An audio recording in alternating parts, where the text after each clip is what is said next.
see if we can get this working. There we go. Hi everyone. I'm Paddy, CEO and co-founder of Seaweed Generation, and we are making robots that are a little bit bigger than the one that Gordon just presented to work in the ocean. The name being Seaweed Generation probably gives it away. We're quite interested in seaweed, but there are lots of other applications. So sustainability wasn't one of the things on Joe's list, but it's another thing that's probably going wrong with the world, and our relationship with waterways and the ocean is currently a bit behind the times. We're mostly hunter-gathering still. We're mostly dumping bad stuff, especially sewage in the UK, into it, and that's probably something that needs to stop.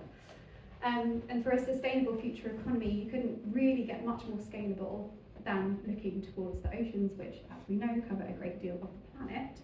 And there's lots and lots and lots of room for improvement. Some of the problems that we face, though, are the ocean is very, very volatile, it's dangerous, it's really expensive. I spent most of the day at Oceanology, which is a conference over at the Excel Centre today, and the amount of money in that room was unbelievable. You walk up to a guy with a sensor, this thing's like 20 grand. You're like, okay, never mind. So there's lots and lots of room for reduction in price, and increase of activity, and increase of autonomy and robotics. So we at Seaweed Generation build interconnected AI robots.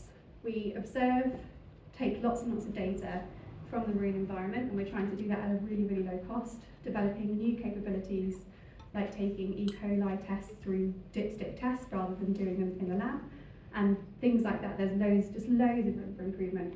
Then we take all that data and we assess it and figure out what to do. Do you talk to a local farmer, have them build out their hedgerows so they don't put so much nitrogen into the water? Do you go give the information to Surfers Against Sewage so they can start haranguing the water companies, or do you need to remove an invasive species and go further out into the ocean to improve what's going on there? And then we respond.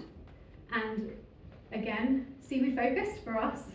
There's a lot of good to be said from seaweed. Growing seaweed, you can clean up excess nitrogen and nutrients, you can clean up sewage, you can start to increase biodiversity and increase fish stocks. You can protect an area from being overfished because physically by growing seaweed you stop fishermen from going in there. So response is the third thing. And then you repeat, you keep assessing, keep getting data, and go around and around again. So at Seaweed Generation, that's what we're doing.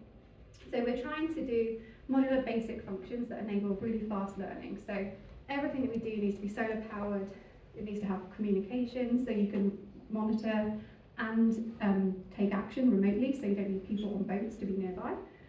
There's lots and lots of camera systems, there's loads of sensors. They might need to move, you've got thrusters on different components, you have buoyancy controls with them going up and down, especially with the seaweed rig, which I'll show you in a moment. You just have it tethered, but it goes from the surface down deeper into the water to gather nutrients, to optimise growth, to avoid bad weather.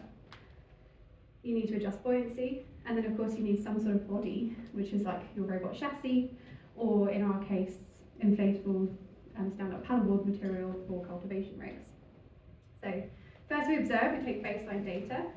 Solar power is the absolute biggest blocker here. So we're doing, at the moment, deploying big tests to see which solar panels can actually handle the marine environment, which ones are going to break, how do you waterproof them, which ones are going to kind of fall off. And then we've got, on this robot at the top here, we've got a bunch of sensors for environmental data, temperature, pH, dissolved organic oxygen. We've got a hyperspectral camera, so we can start to look at the health around things like coral reefs, or how much organic material you have in the surrounding area. And we're starting all of this stuff off in reality, deploying just a static buoy, which can start to take all loads of measurements and send them back to us so that we can analyse them. And then in the response category, we're actually this week down in Bristol doing wave tank testing of the stand-up paddleboard material cultivation rig on a really small scale. This is a 1 metre rig, which would be a 50x scale when it's deployed. And it's standing up pretty well. This is Rachel the rig. She hasn't broken yet, but we've got another couple of days of tests, so she might not stand up past 5 metre wave heights. And then removing invasive seaweeds. This is the algae. The algae is remotely driven. It's a cage that hoovers up invasive seaweeds in this case, but you could also do the same with plastics or jellyfish, and then take them to a disposal area to get rid of. that is my last slide. So we think that there is a huge amount of potential in automation and robotics in the ocean space, and it's actually going to be one of the biggest and most important keys to unlocking this space. First of all, to get loads and loads of information, and then in order to be able to actually take action and improve areas for biodiversity. Every area is going to be totally different, which is why we're building things that are so modular and flexible rather than taking like a very strong stance on it. But if anyone wants to come and chat to me and learn more, I will be around during the break. Thanks very much.